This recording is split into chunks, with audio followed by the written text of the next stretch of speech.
हमेशा जोड़ता है। धर्म के संबंध में अगर यह कहा जाए तो अतिशयोक्ति नहीं होगी। आकाश किसी सीमाओं में बंधा हुआ नहीं है, विचारों का स्रोत भी किसी सीमाओं में बंधा हुआ नहीं है। धर्म के उपासकों एक बार सोचो समझो और विचारो, धर्म किसी बाड़े में बंधा हुआ पशु नहीं है। धर्म उस विचारधारा का नाम है जो अशुद्ध अबुद्ध जीव को शुद्ध बुद्ध शिव के साथ दृढ़ संबंध करवा देते हैं। अतः गीता में धर्म की बहुत व्याख्या की गई है, भागवत में, वेदों में, उपनिषदों में धर्म के संबंध में बहुत मार्मिक व्याख्या की गई है। अगर आप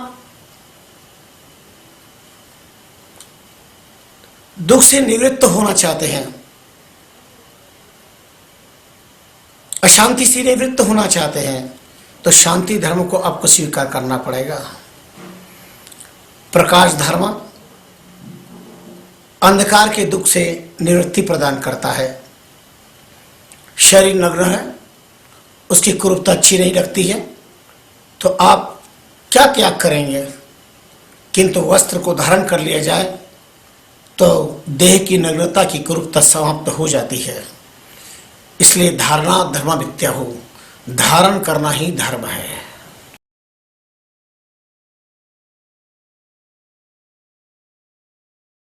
धर्मम तत्परता मुखे मधुरता गुरुर्विनयताम चित्तेर गंभीरताम। हमारे शास्त्रों में राम के जीवन के 10 धर्म बताए गए हैं। उसमें सबसे बड़ी बात है धर्मम तत्परता। राम अपने धर्म में हमेशा तत्पर रहे। जब भी चाहे वो समाज पर संकट आया हो या राष्ट्र पर संकट आया हो, उन्होंने धर्मपूर्वक अपने कर्तव्य का पालन किया है। धर्मम तत्परता, धर्म में तत्पर रहना। मुखे मधुरता, वाणी के अंदर हमेशा मधुरता का प्रयोग किया गया है।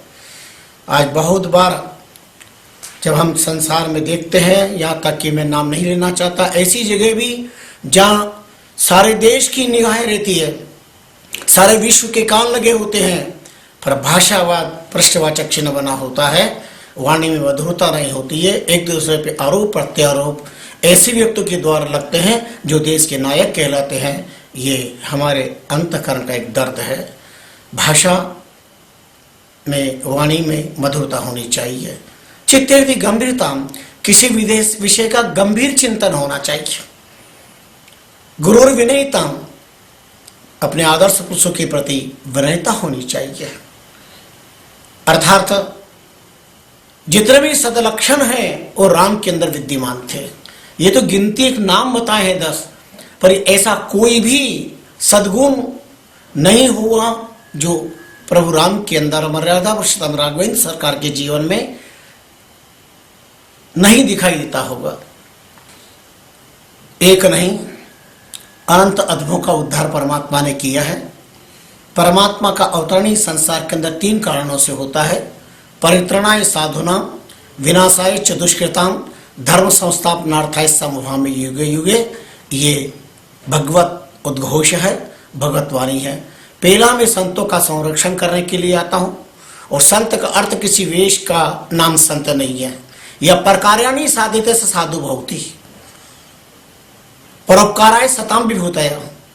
अर्थात परमात्मा जो समाज, राष्ट्र, धर्म हित में कार्य करने वाले हैं, उन पर अगर कोई आपत्ति आती है तो परमात्मा स्वयं इस धरती पर प्रकट होकर के उनका संरक्षण करते हैं। दूसरा, साधुनाम च परित्रणाय साधुनाम विनाशकाय च दुष्कृताम।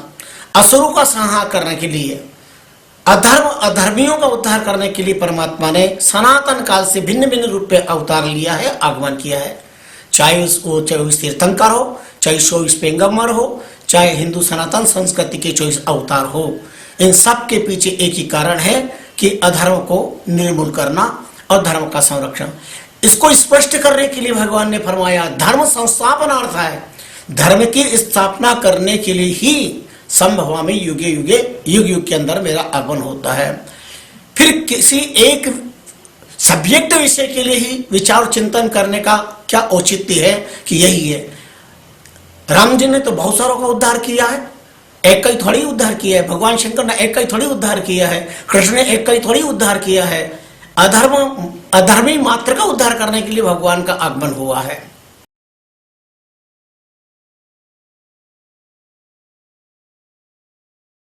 बहुत समीचीन प्रश्न आपने किया है और यह अति प्राचीन प्रश्न भी है। इस विषय पर अनेकों बार हमारे देश में उथल पुथल मची है। ये प्रश्न अनेक बार सामने आए हैं। वस्तुतः मेरे देश की पतिपरायणा नारी, एक सती नारी के जीवन में कितने संकट आते हैं और कैसे वो झेल लेती है, उसकी सहनशीलता कितनी प्रबल होती है। जहां तक मैं समझता हूं प्रभु राम ने समसामयिक परिस्थितियों का चिंतन करते हुए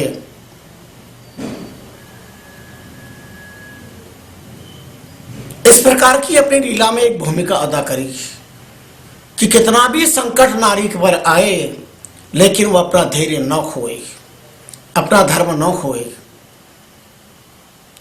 संपूर्ण शक्ति जगत को इससे एक प्रेरणा मिले, ना कि कोई विवाद पैदा हो, क्योंकि वो तो शक्ति थी, क्या त्याग करेंगे।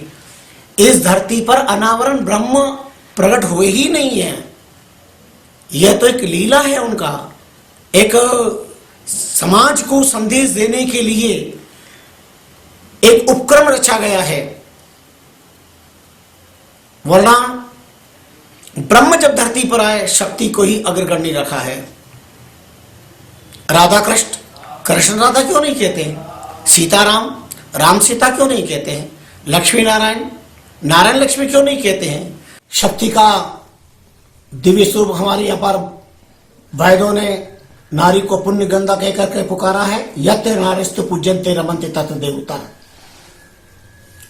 राम ने 10 मुखी रावण का वध किया, पर भगवती जानकी ने, शक्ति ने 100 मुखी रावण का वध किया। ये इतिहास लोग क्यों नहीं याद रखते हैं? क्या शक्ति का स्वरूप है। आज के युग में प्रमाण देने की जरूरत नहीं है। हमें हमारे सर्वोच्च पद, राष्ट्रपति पद पर प्रतिष्ठिता महाभागा, जो आज देश को एक अद्भुत मार्गदर्शन दे रही है,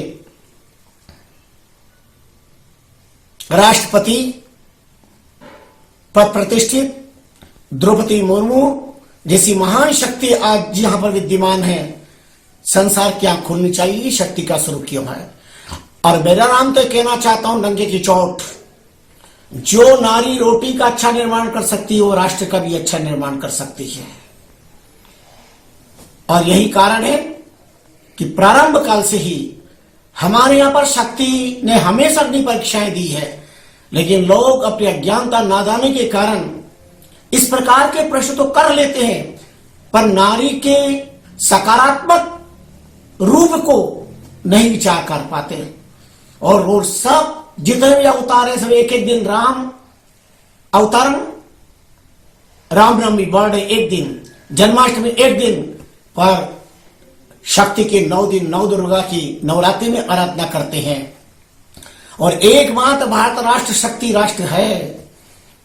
जब जब भी शक्ति ने यहां पर क्रांति की है, संस्कृति बदली है, देश बदला है, व्यवस्थाएं बदली है, इसलिए हमारे शास्त्रों ने शक्ति को सर्वमान्यता प्रदान की है। यो भी हाथ के अंदर भी देखे तो अंगुलियां 5 है, अंगूठा तो एक ही है। और नारी तो भारी है, पुरुष तो आभारी है।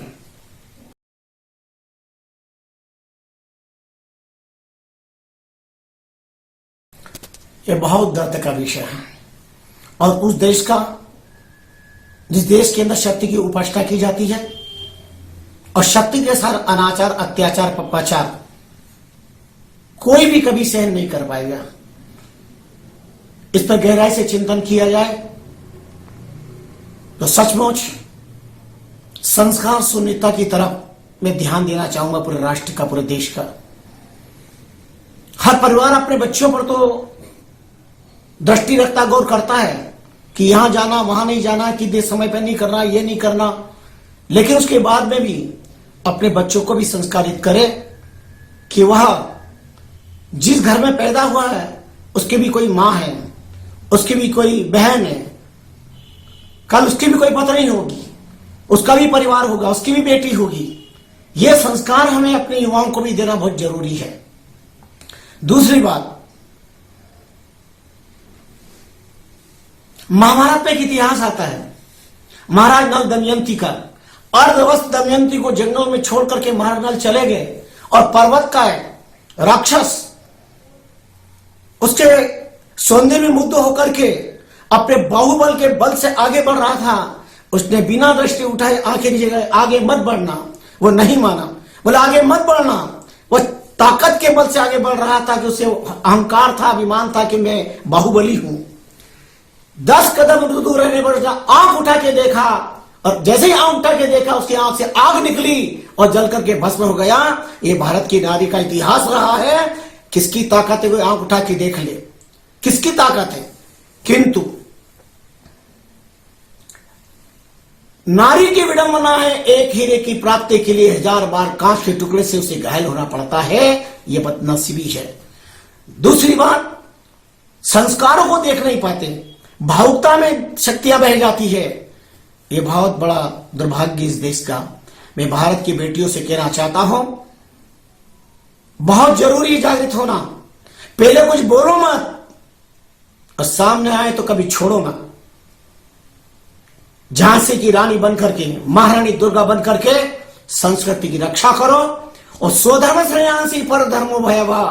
हमारा धर्म ही कल्याणकारी है। चाहे उसके अंदर रोटी के सूखे टुकड़े मिले, भूखा मरना पड़े, पर अपने धर्म को छोड़ करके हम किसी को अंगीकार स्वीकार न करें। हर भारत की बेटी इस प्रकार की प्रतिज्ञा और सत्संकल्प कर ले। मैं समय भारत की बेटियों को याद दिलाना चाहता हूं, बबीता पहलवान का नाम लेकर, हरियाणा की, जिसने इतनी बड़ी ताकत के साथ में नाम रोशन किया है और सारी नारी शक्ति को जागृत कर रही है। मैं समाज, ये दर्द है, कब तक देश के साथ अनाचार, अत्याचार, पापाचार, भ्रष्टाचार होता रहेगा। थोड़े दिन तक बातें चलती है, इसके बाद ठंडे बस्ते में चली जाती है आए दिन। लेकिन एक नारी के साथ अत्याचार नहीं है, एक संस्कृति के साथ अत्याचार है। इसके लिए पूरे देश और समाज, राष्ट्र को आंखें खोलनी चाहिए।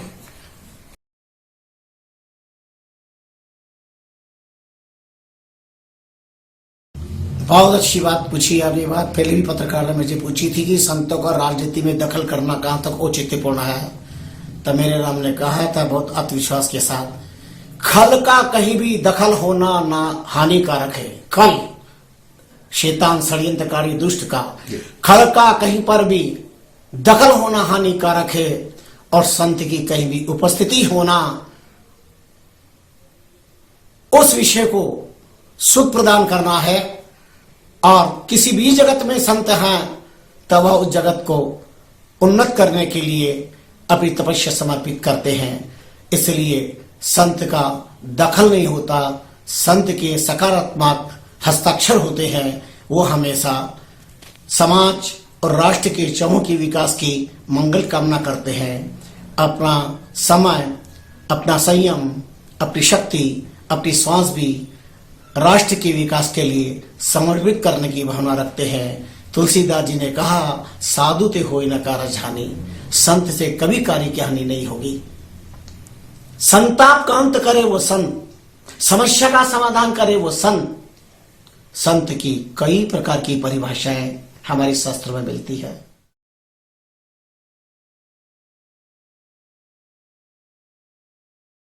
अंतरराष्ट्रीय रामकृष्ण संप्रदाय के जन्मदाता पुण्य श्लोक तपश्चरण महाप्रभु स्वामी रामचरण जी महाराज रहे हैं। उनका अवतरण विक्रम संवत 1776 माघ शुक्ला चतुर्दशी शनिवार को जयपुर राज्य अंतर्गत डिग्गी कल्याणी तीर्थ भूमि के समीपस्थ 16 जिसे छोटे से ग्राम में उनके ननिहाल में हुआ। 1808 में अपने वैराग्य प्राप्त किया और 1817 में राजस्थान भीलवाड़ा की धरती पर अपने रामकृष्ण संप्रदाय की स्थापना की। 1855 में विक्रम संवत में अपना देह त्याग किया। इस अवधि के भीतर राम नाम का जाप राष्ट्र अंतरराष्ट्र में सर्वत्र खूब जोरदार से हुआ। अनेक अनेक तपश्चरण महापुरुषों के शिष्य हुए। 36,500 अनुभववाणी जैसा विराट ज्ञान आपने संप्रदाय के इष्ट ग्रंथ के रूप में सारे समाज को मार्गदर्शन देने के लिए दिया है। राजतंत्र काल में भी आप उस समय में अपने समाज में दीक्षा लेने के पूर्व जयपुर में दीवान पद से अलंकृत रहे, जिनके सिग्नेचर रामकिशन विजय विरुकी के रूप में जयपुर पुरातत्व संग्रहालय में अब भी विद्यमान है। इसलिए उनको राज की नब्ज अच्छी तरह से पता थी। उनके एक पंक्ति ने झकझकौर दिया। अतीत के इस इतिहास को छूते हुए स्वार्थ के सीढ़ी चढ़िया लखे नकाज अकाज रामचरण ई पाप से भ्रष्ट होते राज। राजाओं की राजसत्र का हास का कारण क्या था? अपने स्वार्थ की खातिर उन्होंने प्रजा के हित और अनहित का चिंतन बिल्कुल भी नहीं किया, और यही कारण था कि राजतंत्र का पतन हुआ, राजतंत्र का हास हुआ। आज प्रजातंत्र है, लोकतंत्र का आगमन हुआ है। अब प्रजातंत्र है। प्रजा के सुख के लिए, प्रजा के हित के लिए, प्रजा के बीच में से प्रजा के व्यक्ति का प्रजा के द्वारा चयन होना प्रजातंत्र कहलाता है। आज हर प्रजा का राज्य भारत राज्य है।